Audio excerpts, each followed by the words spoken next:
Hello and welcome to your program Cairo Watch, in which we're always keen to bring you the latest developments that is happening here in Cairo and the latest innovations, initiatives, economic situation and growth. Also, lots when it comes to our social community. This is Shuruk Bakir and I'll accompany you through this episode, but after a short break.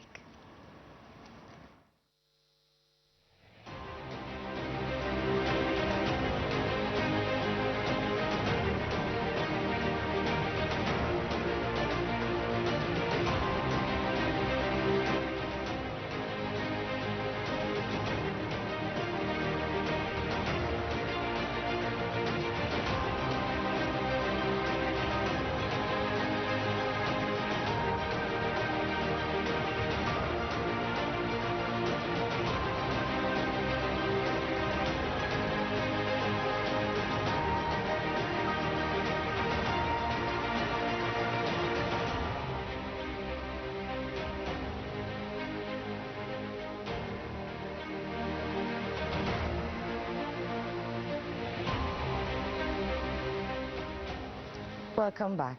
President Abdel Fattah al-Sisi issued a presidential decree prompting the Lieutenant General Muhammad Abdulrahman Basuni Salim Rabia, Chief of Operation of the Armed Forces, as Chairman of the National Authority for Crisis and Emergency Management. The decree also appointed Major General Hani Mahmoud Sayed Mansour, Director of the Sentinel Corps of the Armed Forces, as Vice Chairman of the National Authority for Crisis and Emergency Management. The decree will take effect from the 9th of July 2026.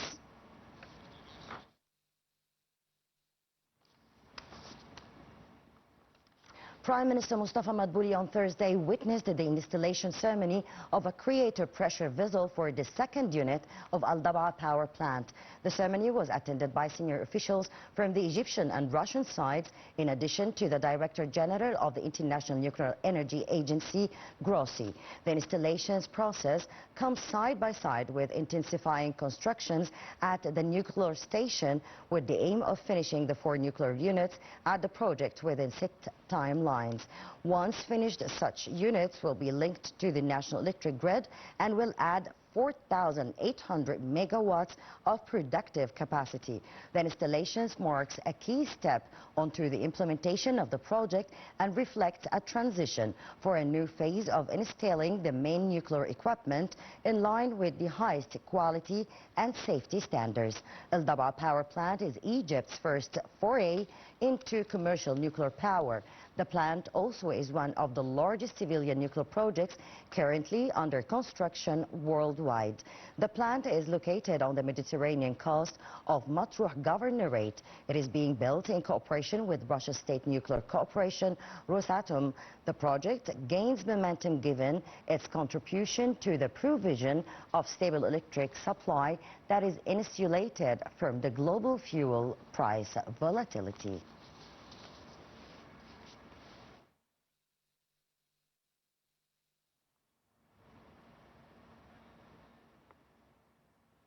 The Egyptian Red Crescent launched the 231st Dead Al-Izza from Egypt to Gaza convoy early Thursday, carrying tons of humanitarian aid to Palestinians in the Gaza Strip. We have the details.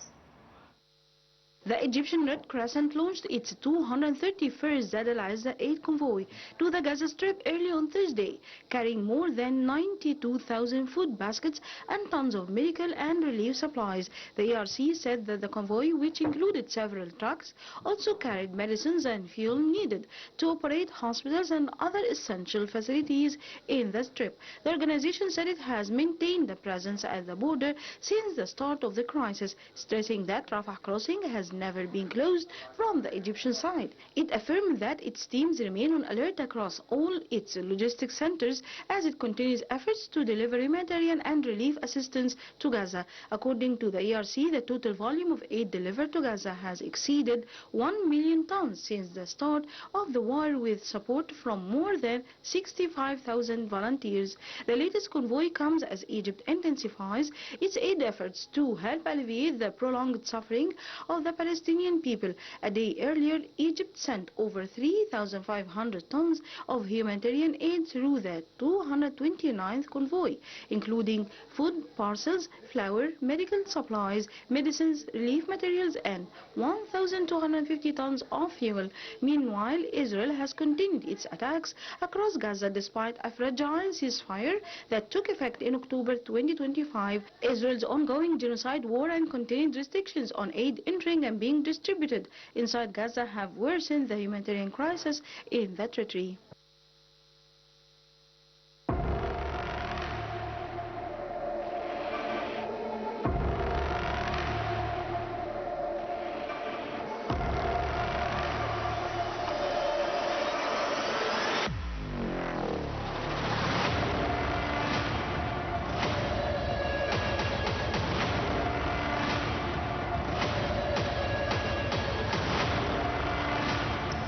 There where millions wait.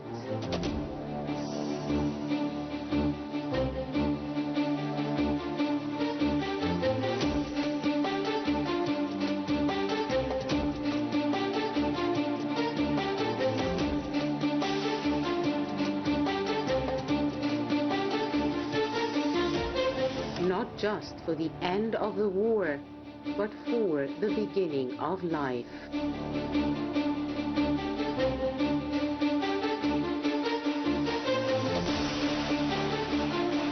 Gaza, they are not just numbers, they are stories.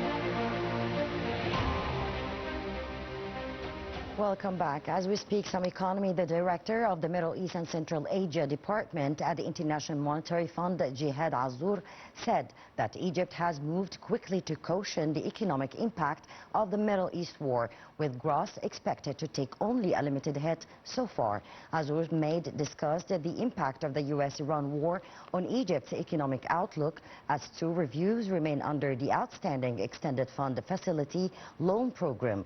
The official added that the countries across the Middle East and North Africa are facing uneven fallouts from the conflict, with the scale of the impact varying widely depending on energy exposure, trade links, and financial conditions.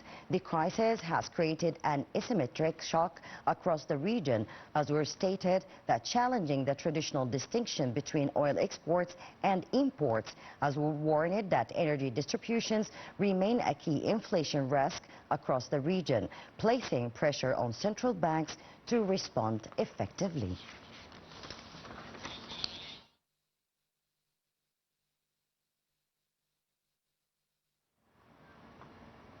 Meanwhile, the International Monetary Fund raised its growth to 26 through the fiscal year 2025-2026 forecast for Egypt after stronger than expected third quarter economic performance, but expects growth to slow next fiscal year as the regional conflict weighs on investment, financing costs, and business confidence. The IMF Djibouti Research Director said that the fund raised Egypt's growth forecast for the current fiscal year to 4.6%, up to 0.4 percentage points from its April projection, reflecting stronger economic performance than previously anticipated. However, the fund lowered its fiscal year 2026-2027 growth forecast by 4% points to 4.4%, saying that the conflict's effects are expected to become more pronounced after and over time. She attributed the weaker outlook to lower investment, higher financing costs, and elevated uncertainty, all of which are expected to weigh on economic activity.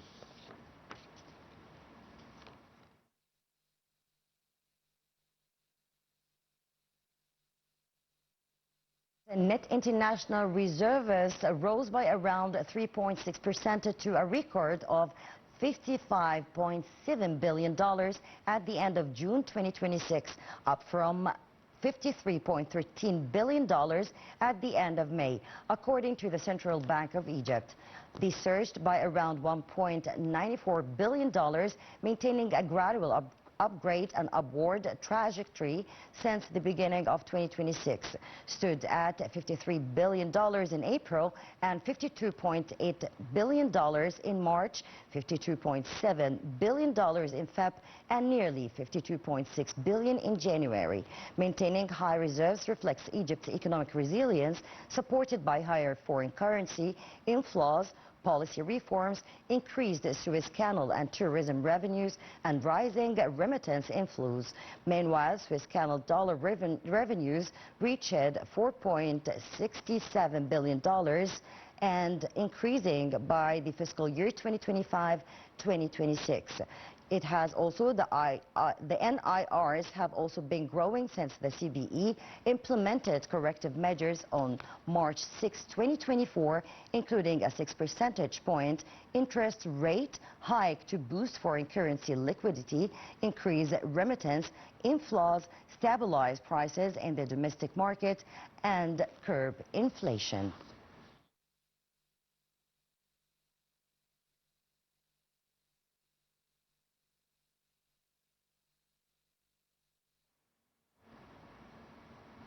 The Central Bank of Egypt keeps interest rates unchanged on Thursday. Monetary Policy Committee meeting despite moderating inflation, arguing that persistent price pressure, global uncertainty, and the need to preserve foreign capital inflows leave policymakers with little room to resume monetary easing. More details.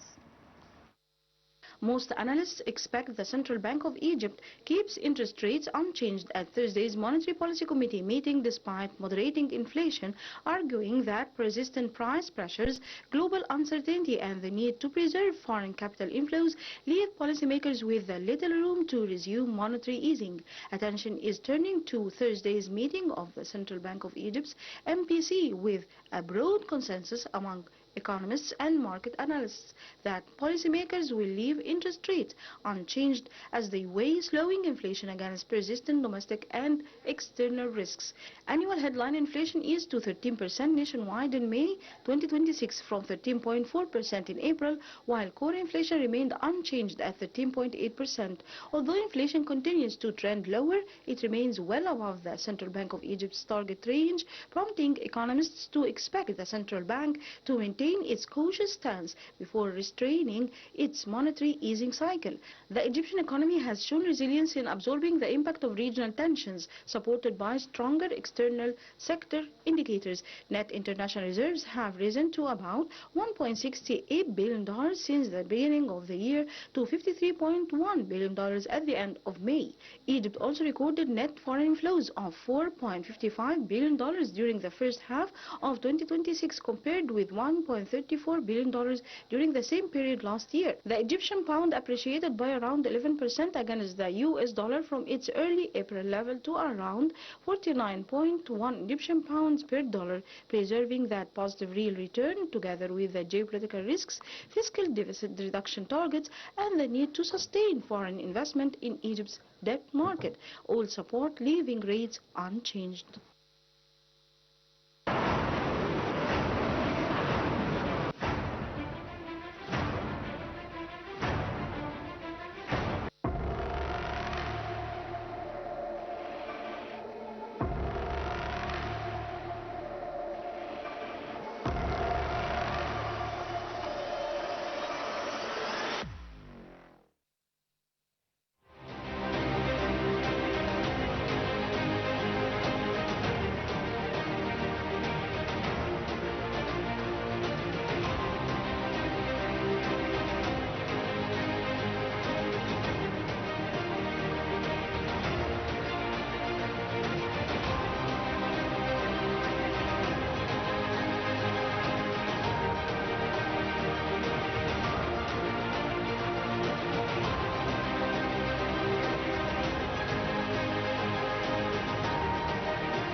We're still following up with our episode and now moving to a very important sector, which is the education. The Ministry of Education and Technical Education said in a statement that Egypt will ban third-year secondary students from transferring to international schools starting in the 2026-2027 academic year. The ministry said that the 2026-2027 academic year will also be the final year in which second-year secondary students may transfer to schools that apply special nature or international curricula. From the 2027-2028 academic year, transfers to the secondary stages at international schools will be limited to students applying to join the first year of secondary school only. The ministry illustrated that the new regulations are part of its plan to develop Egypt's pre-university education system, improve learning outcomes, and strengthen oversight of the education system. The ministry said that the decision falls within the responsibility to supervise all pre-university educational institutions and oversees admissions, enrollment, and transfer regulations.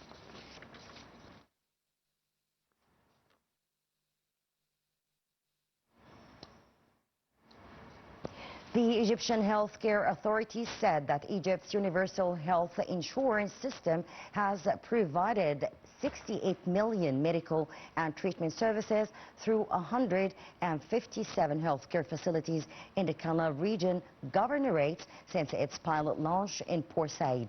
The authority said that services were provided in Port Said, Ismailia, South Sinai and Suez, adding that the system's operating cost in the region has exceeded to 25.5 billion Egyptian pounds. The chairman of the authority said that the figures reflect a qualitative leap in the quality of healthcare services provided to citizens under the universal health insurance system. He added that the authority continues to upgrade healthcare facilities and improve operational efficiency to provide integrated healthcare services, family medicine units and centers in the Canal. These services including preventive care, early detection and continuous medical follow-up, helping improve citizens' quality of life, he added.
And now moving to the news of a very important metal, which is gold, where the gold prices in Egypt fell by 15.5% in June, the sharpest monthly decline in years, as changes rate stability and a stronger Egyptian pound reduced the US dollar's influence on local gold pricing, leaving global bullion prices, U.S. Federal Reserve policy, and geopolitical developments as the main drivers of the precious metal. The U.S. dollar is no longer the dominant factor in gold pricing in Egypt after exchange rate stability, alongside the disappearance of the parallel foreign exchange market, significantly reduced its influence on the local bullion market, according to gold and banking experts. While the dollar remains one of the components used to price gold domestically, its impact has diminished markedly from the peak of Egypt's foreign currency crisis, when exchange rate volatility fueled exceptional increase in local gold prices.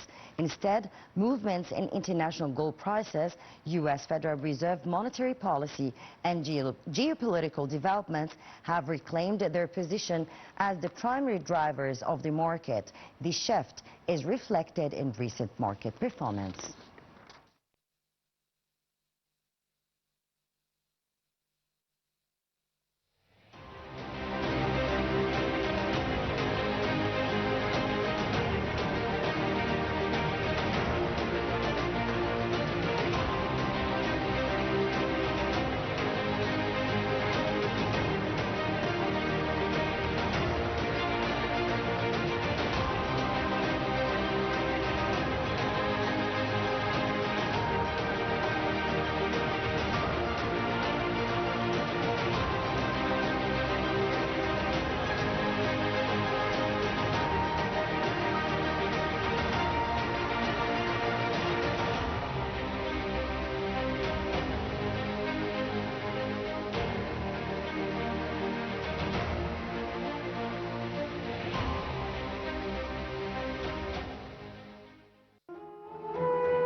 The Grand Egyptian Museum received more than 3 million visitors in the 7 month ending in June, with foreigners accounting for 60% of visits and Egyptians 40%. The museum currently receives between 7,000 and 10,000 visitors per day, down from a peak of around 24,000 visitors after the museum capped daily attendance at 15,000 to preserve the quality of the visitor experience. Current attendees levels as equivalent for the summer season, noting that they remain lower than expected due to high temperatures and the seasonal nature of tourism. The museum has detected fake booking websites operating from inside the outside Egypt since the launch of its online reservation system several months ago, adding that the coordination is continuing with relevant authorities to shut them down. The museum is dealing with two forms of ticket-related abuse, fake online booking platforms, and the internal recycling of tickets, with the latter currently under investigations by the public prosecution. Ongoing media coverage of the official booking platform has helped reduce the scale of the problem, and said an agreement with local mobile operators is expected to announce within days to curb fake ticketing websites. The issue follows earlier warnings by the Ministry of Tourism and Antiquities against fraudulent websites impersonating the museum's booking system. The ministry previously said legal actions have been taken against such platforms and urged visitors to use only the museum's official ticketing channels. Meanwhile, the gym manager praised a positive international reaction to the museum, citing a recent Forbes article that commended the visitor experience, including security, hospitality, cleanness, and the quality of the museum display. He announced that a new library will open next week in cooperation with the French side, housing around 17,000 books on history, civilization, and heritage in several languages. The museum is also expanding its culture and visitor services, including the opening of new restaurants and shops and the launch of a summer school program for children offering cultural and scientific activities.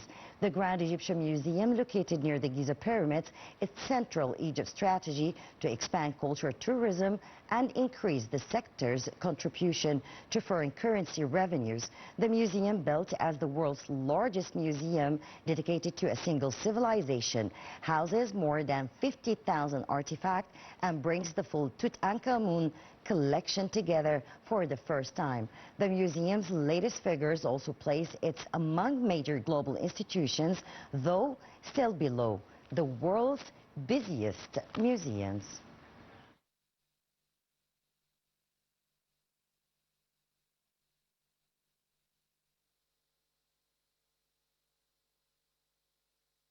And to shed more light on this topic, I'm so delighted to be accompanied over the phone by Mr. Hazem Hassan, the tourism expert. Good evening.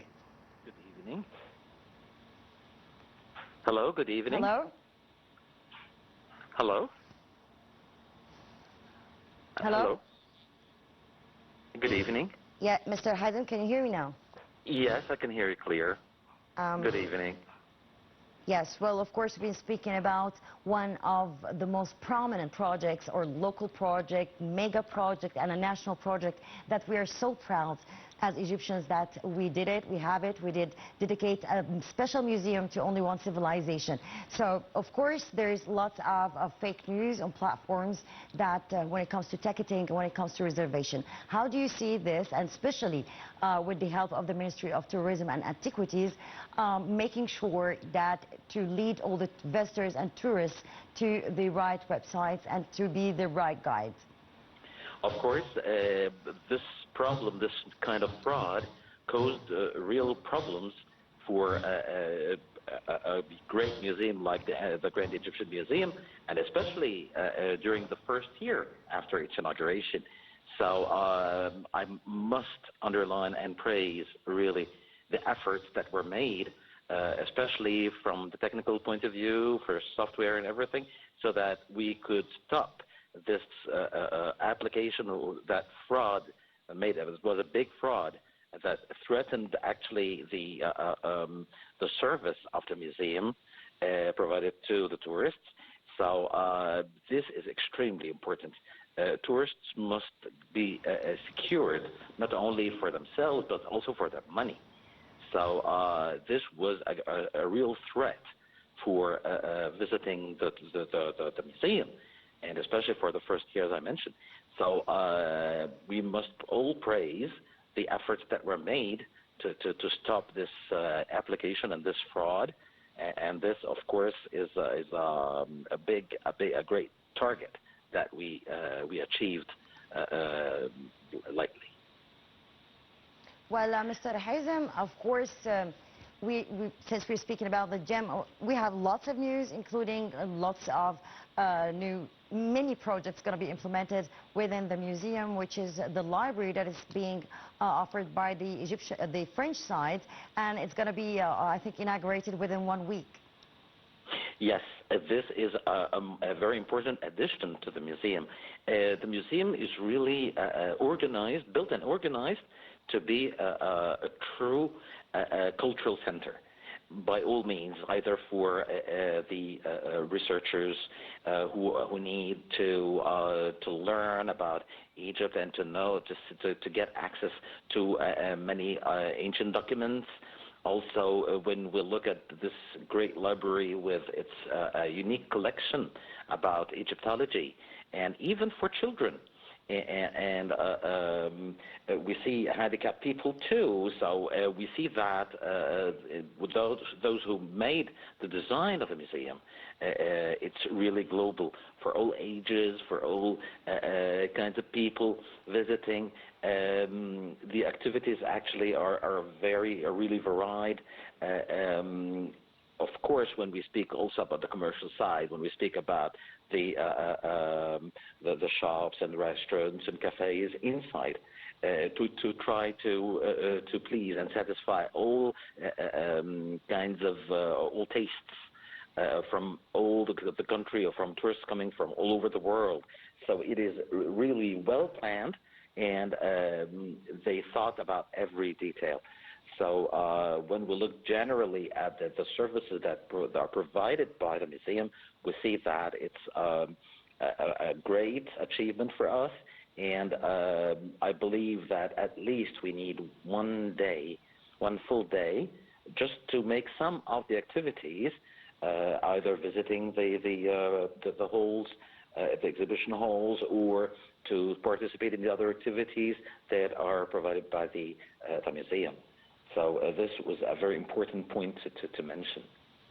Well, Mr. Hazem, we can say it's cultural, it's touristical, it's commercial, and of course this hub, the whole family can enjoy there, whether young generations or old generations. Everyone is going to have a good time. We're speaking about dozens of artifacts. We're speaking about activities, as you said, that being implemented from now on then, making more facilities for all the visitors. Since we're celebrating in 7 months 3 million visitors up till now, scaling that, of course, Egypt is doing its job when it comes to the infrastructure, facilitating all that to reach, to make it easy for the visitors and for the foreigners to reach their destinations, to enjoy a full day of calmness, of cultural activities, of reading, of history. So I think this modernity with indulging with lots of activities actually make us so proud.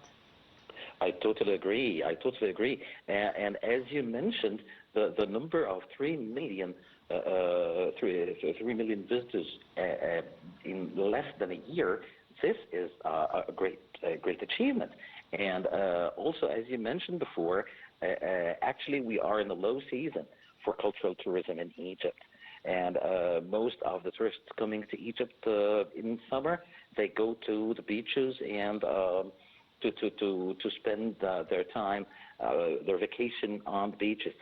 But I believe if everything will be stable, I'm talking about the political situation in the region, I believe that we will have an excellent figure for the number of visitors visiting the museum this year. And I believe that it will have a very positive impact on the number of visitors in general, of tourists in general in Egypt, without neglecting the important role of the museum receiving the Egyptian tourists, especially the youth. the big number of children and youth visiting the museum opens a large gate in front of the eyes of our youth to know more about our history and to be proud of the achievement of our ancestors. Yes, for sure. We're so proud that we have such a national project. Mr. Hazem Badawi, Mr. Hazem Hassan, the tourism expert, I would like to thank you so much. That was so informative. Well, ladies and gentlemen, we came to the end of this episode. Promise we'll be back with more interesting and diverse topics. Until then, best regards from me, Shuruk Bakir.